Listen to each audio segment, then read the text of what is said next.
Hello, something a little different today from me, as I was hoping I wouldn't need to do this, but I continue to battle, of course, the Isle of Man Government at the moment to fully answer my various freedom of information requests regarding the litigation in the Dr. Ranson unfair dismissal case and what was going on leading up to all of this during the COVID situation, with advice being given to ministers and the public. So, as the time of recording this, I am facing yet more obstruction from the Isle of Man Government in responding to my FOI requests, now to the point that it's starting to restrict my ability to report on this matter, which surely should be easier now following the tribunal returning its verdict. At some point, I think all Isle of Man journalists have to stand up and insist on a free press for the Isle of Man. If the government is just going to pay lip service to the freedom of information requests, then it could be seen as suppressing the reporting of the uncomfortable stories that they just don't want to see the light of day to. It is my intention in due course to appeal various FOIs I've made, and I'll have to submit that to the Information Commissioner and complain about the manner in which the DHSC and the Cabinet Office have responded to my various FOI requests relating to the Ranson case so far. The Dr. Ranson case has caused intense public interest, both here and further afield. To remind you, she came to the Isle of Man in January 2020 as the DHSC Medical Director, our most senior doctor, and to lead our clinicians and enhance the safe delivery of our healthcare services. And she took up her medical directorship post just before the onset of COVID-19 and was the senior position she had, central to protecting our community from any loss of life. We already know the manner in which Dr. Ranson was treated whilst employed was truly shocking to many people who sat through the tribunal and read the report. Bullied, humiliated and dismissed following making disclosures that we would now call whistleblowing, and all about the Isle of Man Government's COVID response and to other healthcare safety issues.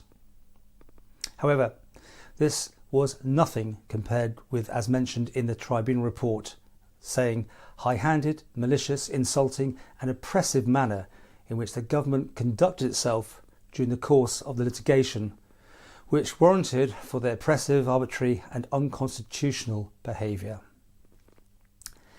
It's remarkable to many how an unfair dismissal case against the DHSC became such a major issue across the whole of the Isle of Man Government. What do we know?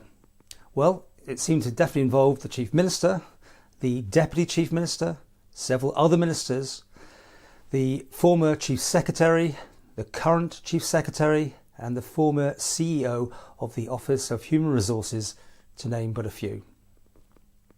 And the Chief Minister admits he had intended to call on Coman to issue a direction to the DHSC to proceed with that second appeal.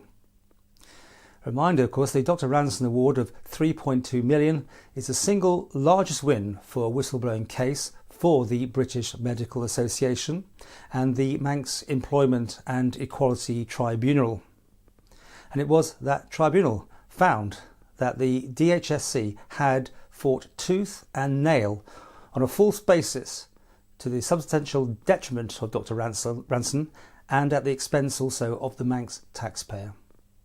The tribunal considered that the DHSC and the AG's failure to comply with the standard disclosure could have resulted in a miscarriage of justice. They had a duty of care to disclose all relevant documents and records, regardless of whether they helped or hindered the DHSC defence. Instead, what happened? Well, the DHSC and the AG made continuing selective, late and very late disclosures even after the case had been heard. In short, the Isle of Man Government had attempted to pervert the fairness of the litigation process. Of course, we know it was punished by the tribunal, with extra costs being awarded against them for what they did. But this collective effort at the taxpayer's expense to fight Dr. Ranson's claim was to many incomprehensible and illogical. I mean, such an effort would have required input across government at presumably the most senior political and civil service levels over a sustained period of time. It's almost impossible to believe, just for one moment, that this was an accident of circumstance or a one-off single point of failure by one person.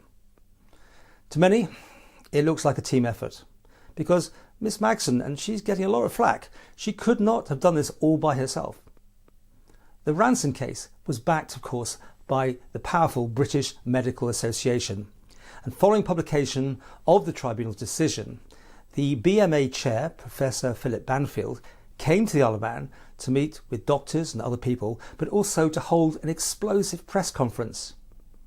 Professor Banfield's forthright statement was widely covered also in the UK national press, including, of course, that quote that here was a doctor desperately trying to save lives in an uncertain situation at the start of the pandemic, using the evidence that was available to her to lock down, provide care, and it is shocking that people died unnecessarily because of her being ignored, and that then continued to lead to the destruction of her career. Well, since that visit, the British Medical Association has called for a UK-led public inquiry into the way which the Manx Government and the Health Service handled this case. The tribunal judgment gave us a flavour, presumably, of the murkiness, and that's using it kindly, which appeared to have been deployed throughout.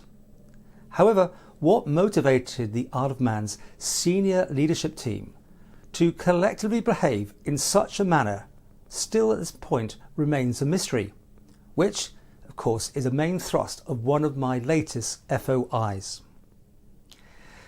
Despite the Dr. Ranson judgment receiving attention in Tynwald in May 2022 and also 23, with apologies being uttered on the floor, offering reviews, appointing committees, and also changes to the government structures, there remains a public sense of dissatisfaction and unease.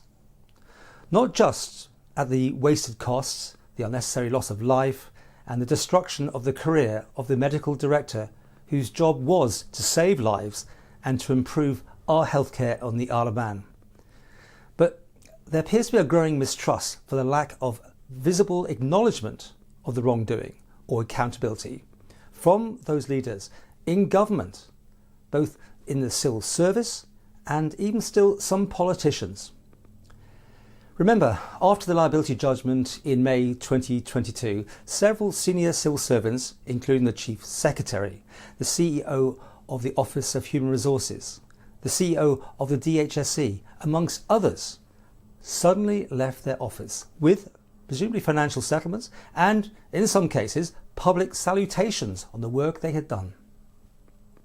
The public statement of contrition in Tynwald, professing transparency and commissioning further independent reviews, maybe seems a little inconsistent with my recent responses to my FOI requests. These are seeking much needed information to uncover the truth on what was known at the highest levels across government. Now, whilst promoting a new Tynwald committee to select a KC to examining the handling of the defence by DHSE, the Chief Minister expressed surprise from some dissenting voices in Tynwald, which had suggested this should instead be investigated by a UK appointed investigator, and if nothing else, the Isle of Man Police should maybe get involved. For the Manx media to be able to report on all the events in this case, and it has to be vital to the public that we have the importance for any future intimidation or prosecutions of whistleblowers are protected, just as Dr. Ranson finally was. We already here on the Isle of Man do have whistleblowing protection laws, but in this case they proved totally ineffective in practice against the conduct shown by the government in the Dr. Ranson case. To compound matters, to many, it could seem that Tynwald failed to restrain or hold the executive to account. So, do we have a total systemic failure of public accountability, which of course must be investigated and reported upon. Since my earlier video on this, I've been inundated, as others have been, with people asking me to help uptake their whistleblowing cases and other things that have been unfairly done, they think, by government. So anyway, it seems the mistreatment of Dr. Ranson is definitely not an isolated case. FOIs on the Isle of Man should be a key tool for both members of the public and journalists, as it obliges the public authorities to disclose information. Throughout this case, my FOIs have been subjected to slow processing, claims of legal privilege, and often forced to go to review. And then, when information is finally disclosed, it seems selective and incomplete. An example is the FOI which finally revealed the Chief Minister's email of advice, encouraging the DHSE to proceed with that second appeal. However, none of the other communications passing between the Cabinet Office, DHSE and the AG's chamber leading up to this moment have yet to be disclosed. So, the Manx public are being told to think this situation all happened in just one short email. There's more to come out.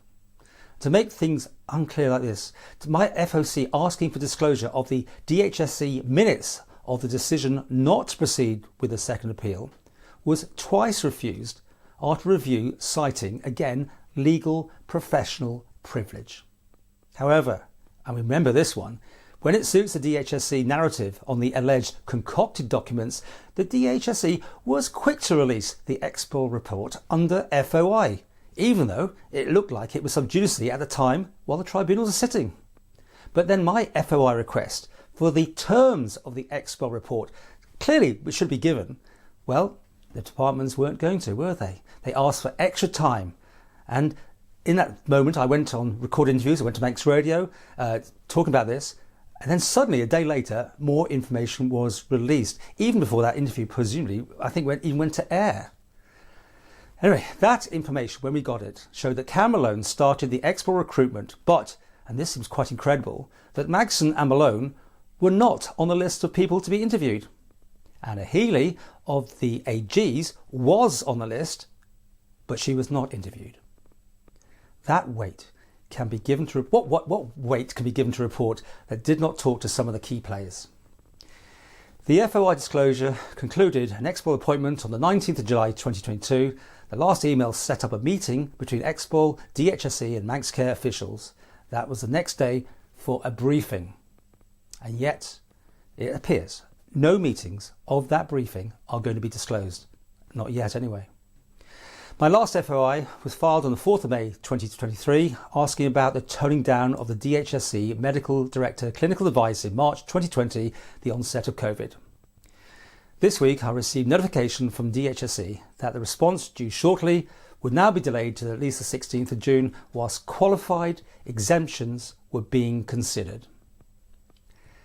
This indicates that there will be an attempt, presumably here, to restrict the release of documents, which, I understand, cannot in any sense now be subject to legal privilege. So what happens? Well, if there's a lack of free press, because journalists now will be seen to be restricted in only obtaining approved government material in the future, this just can't be let to happen.